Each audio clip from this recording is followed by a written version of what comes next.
nextshop.vn, shop bán hàng liên minh và cày thuê uy tín nhất Việt Nam.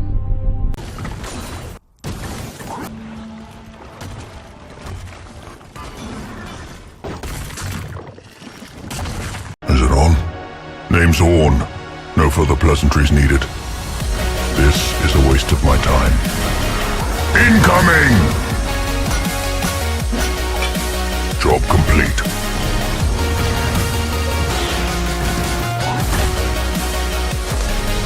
Just leave everything to me, as usual.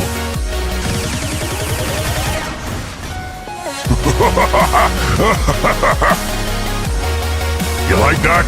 I do. Stop it. I'm used to this level of disappointment. I now like you less. I did not think that was possible.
What's up guys, Chris here. This is going to be a champion preview featuring the newest champion that was just announced a couple of hours ago, Orin the Fire Below the Mountain. Now it looks like he's going to be a top laner slash support. He could also be in the jungle. Unsure exactly, but we will find out as more information is released. This video is going to serve as kind of like a primer and show you what his abilities do and what you can expect, and also my own opinions on him. So hopefully you guys enjoy it for what it is.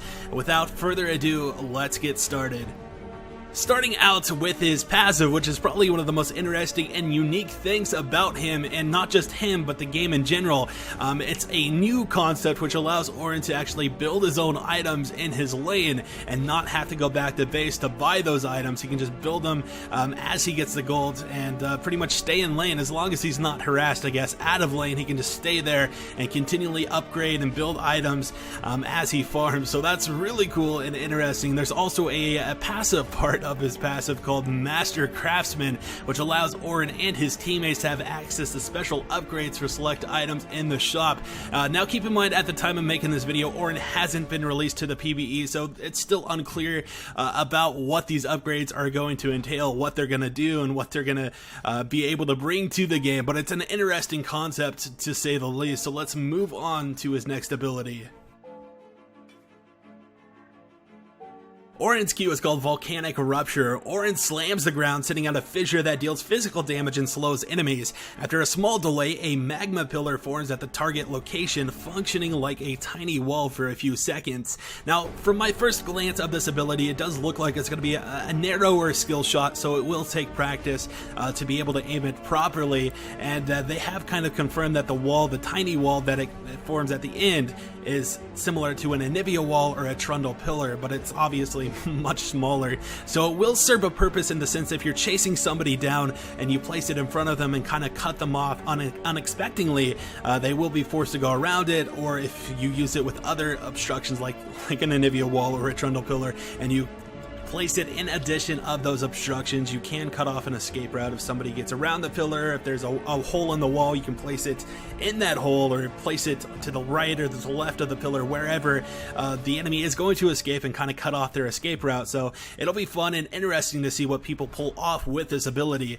Next up, we have Orin's W, which is called Bellows Breath. Orin becomes unstoppable, shields himself, and belches out flames. These flames deal a portion of the enemy's current health as magic damage. Enemies struck by the final gout of flame become brittle. Orin's basic attacks knock back brittle targets.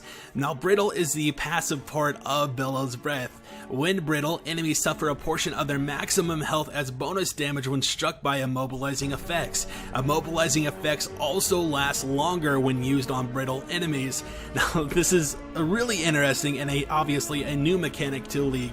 Being able to make slows and stuns last longer on top of the huge percent health that Bellows Breath brings to the table is going to make Orin a strong pick into a CC-oriented comp. Now, I'm just speaking in hypotheticals at this point, since we don't really have any specifics at the time of making this video, but it does seem that Orin is going to be one of those champions that you pick and kind of build around, as he brings a lot of potential to a team comp, and it'll be fun to see what people can do with him and also what he's capable of. So let's move on to his E, which is called Searing Charge. Orin charges, dealing damage to enemies he passes through. If Orin collides with terrain while charging, the impact creates a shockwave that deals damage and knocks enemies up. This ability destroys player-created terrain. So this looks similar to an old-school Poppy stun, but it is, I think, an AoE. So if he charges one person into the wall and they're fleeing with like their entire team, you can manage a sizable knockup with this ability. And the fact that you can destroy player terrain, I just like imagine an Anivia placing down a wall in the jungle, thinking she's free, but Orin charges through it and breaks it down, opening the floodgates for his team to chase her down and kill her. Definitely a lot of potential with this kit so far. Let's move on to his ultimate, his R, and this is called Call of the Forge God. Ornn summons a massive fire elemental at the target location and then travels towards him with increasing speed. Enemies run over by the elemental, take magic damage, and become brittle. Ornn can then recast this ability to charge forward. If he strikes the elemental with a charge, he'll redirect it. The redirected elemental will then knock up struck enemies, dealing the same damage as before and applying the brittle effect. So there's a lot of things involved with this ultimate. The first being that you can knock people up on the recast of the ultimate if you charge at it, and the second thing is it applies the brittle effect. The ultimate applies the brittle effect, which we've seen before. It makes it so that the targets, if they get CC'd, take percent health damage, and also the CC lasts longer. So I think Ornn is going to be like a wombo combo god in the fact that he can knock people up not only with his R but also his charge if he charges them into the wall. So he's going to bring a lot of utility, a lot of CC, a lot of potential to pretty much any team comp that is looking to set up some kind of wombo combo, or any team looking for a hard engager or somebody who can put out a ton of percent health, since that's what Riot is so big on nowadays. He looks like he's going to be a strong pick, at least from my perspective, and of course, like I said before, he hasn't been put onto the PvE, so we don't really know numbers, we don't know what kind of items he can build for his teammates or himself, so yeah. It's up in the air at this point. This is just my first impression, my first thoughts on the newest champion, Ornn, the fire down below.